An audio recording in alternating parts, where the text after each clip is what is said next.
let's proceed to another topic, which is seeing and sense. So what is seeing and sense in reading visual arts? So seeing refers to the physical act of looking at a work of art and noticing its color, shapes, textures, lines, and other visual elements. It's the process of taking information through your eyes and recognizing what is being presented to you. And sense is refers to the interpretation and meaning that you derive from the visual elements of the artwork. It is the process of understanding and feeling the emotional or intellectual impact of the work of art. Sense is subjective and can vary depending on the individual viewer's background, experiences, and perspective. So ngayon, ang ibig sabihin ng seeing and sense is kumbaga hindi lang kung ano yung nakikita mo sa isang arts, kung ano lang yung color niya, kung ano yung shape niya, is kung ano talaga yung ibig sabihin ng artwork. So if you looking deeply, kung talagang feel mo, ini-interpret mo kung ano yung ibig sabihin ng isang artwork, kung ano yung artwork na nakita mo, is makikita mo yung kahalagahan ng isang artwork. And now, I can give you an example of a painting, The Starry Night by Vincent van Gogh. So, as you can see, the painting, you might notice its bold whirling lines that make up the sky, the bright yellow stars, and the small village at the bottom of the painting. So, this is the process of seeing. So, as you continue to look at the painting, you might feel the sense of movement, and energy in the swirling lines and the bright colors. You might also feel the sense of calm and peacefulness when you're looking at the star and the sleepy village below. So these emotional and intellectual experiences are part of the sense of the artwork.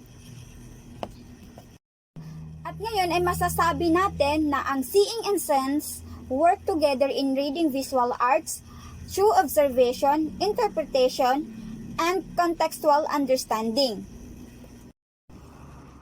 But despite the theoretical emphasis of visuality and as identity, there is considerable anxiety about what is meant to access the world visually rather than through literacy means. The media routinely runs short stories about declining literacy levels and highlight this with compliance that through young people might be very competent in dealing with the video games, movies, television, and graphic novels. So they don't read novels, poem, and newspaper, and therefore they have lost a precious skills. So it's not just tabloid educator or frustrated parents who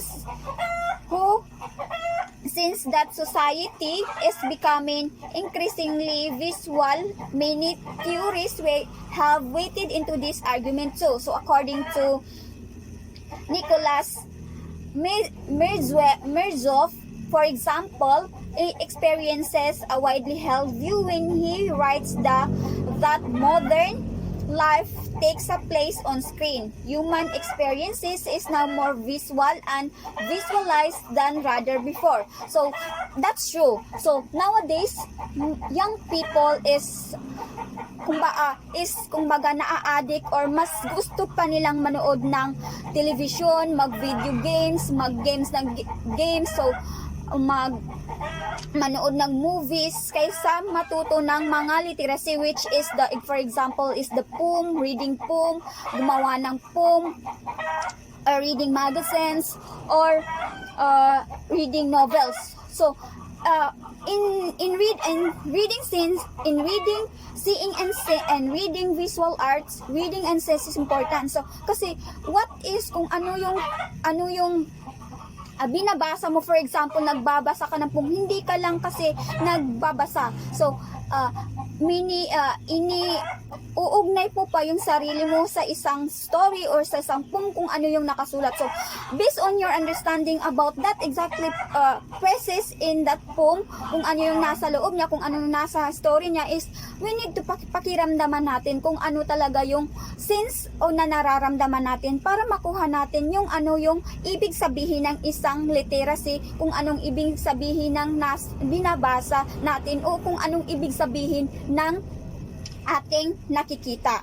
And that's the end of my report. So Mr. Barinian will continue the discussion about seeing and sense. That's all. Thank you.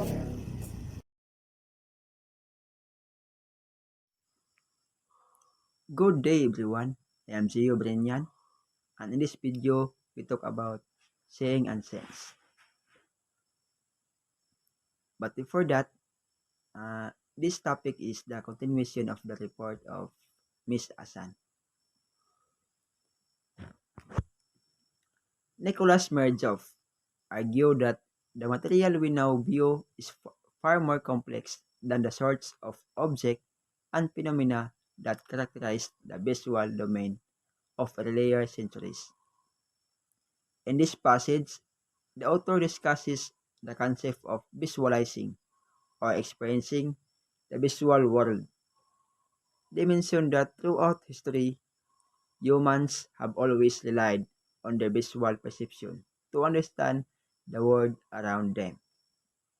However, the author argues that the visual content we encounter today is much more complex compared to earlier times.